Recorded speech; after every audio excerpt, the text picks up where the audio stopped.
If you thought the Cowichan Nation claiming traditional territory on prime Richmond real estate was bad, just wait until you see what they're doing now. If Richmond was the warning shot, this is the full invasion. While you're out there grinding, paying taxes, and trying to keep a roof over your head, an internal BC document has revealed David Eby's NDP government is quietly locking in the biggest public land giveaway in modern Canadian history. And I'm not talking about some remote bush somewhere up north. I'm talking about iconic landmarks and prime downtown real estate in the capital city itself. These commitments already total more than 334,000 acres. That's nearly 12 times the size of the city of Vancouver, 335 times Stanley Park, and almost half of all of Metro Vancouver being earmarked as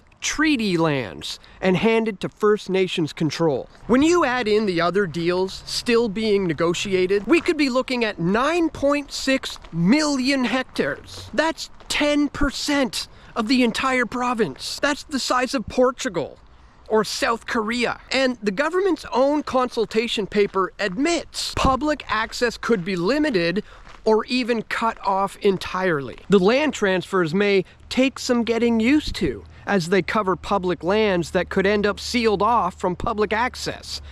Once those lands become treaty lands, there may be limited access or even no access for public use. They're turning your parks, your waterfront, your historic sites into private fiefdoms. And they expect you to just get used to it. And they're not even hiding the crown jewels. Hatley Castle.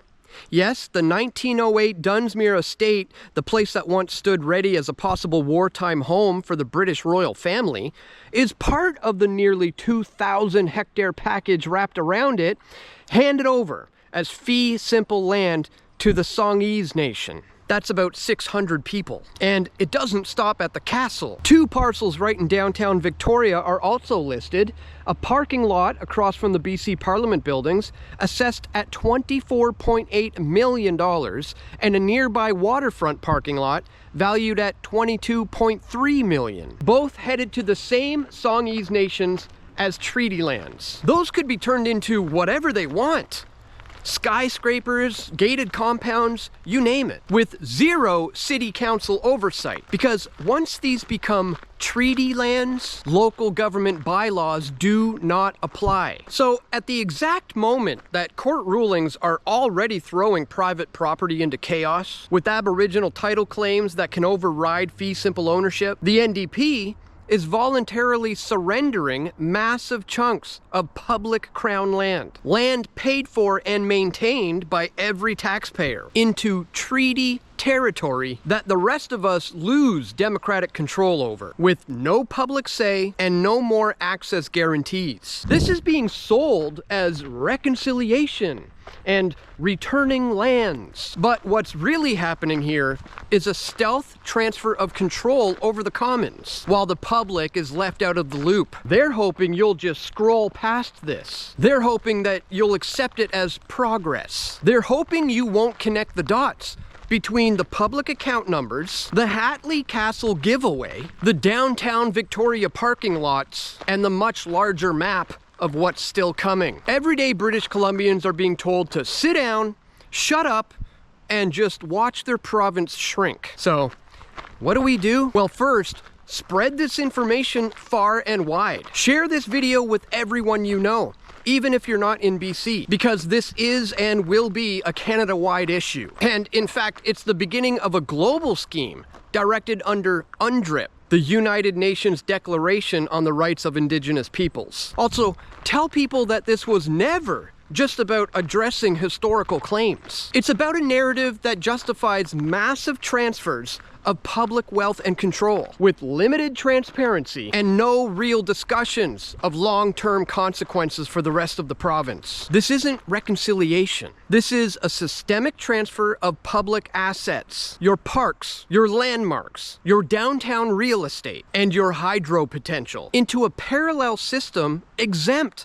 from the rules that the rest of us have to live under. It's the indigenous grievance industry operating at full throttle, using modern treaties and UNDRIP as the delivery vehicle. The government has been negotiating some of these deals since the 1990s. Now, they're on the books as contingent liabilities. The costs keep growing, the land keeps shrinking, and ordinary British Columbians are treated as if they don't even exist in the equation. How do two exclusive owners share the same land? The answer is they don't. One side is being handed title control, while the other side, the taxpayers who built and maintained this land, gets to watch. If Richmond was the warning shot, Hatley Castle and the heart of Victoria are proof that nothing is off limits. This is a shakedown, folks, and the clock is already ticking. So once again, please share this video because we deserve the full picture, not more quiet transfers of land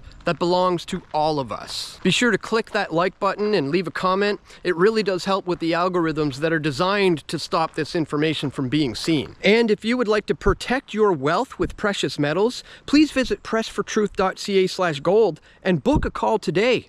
Get out of the dollar before they pull the rug and learn how to protect your wealth in these uncertain times. So that's all for today, guys. Thank you so much for watching. And as always, stay vigilant, keep fighting the good fight, and stay tuned. I'm gonna have more video reports coming soon, God willing.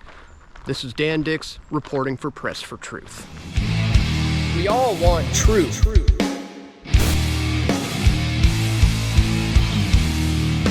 The truth will set you free.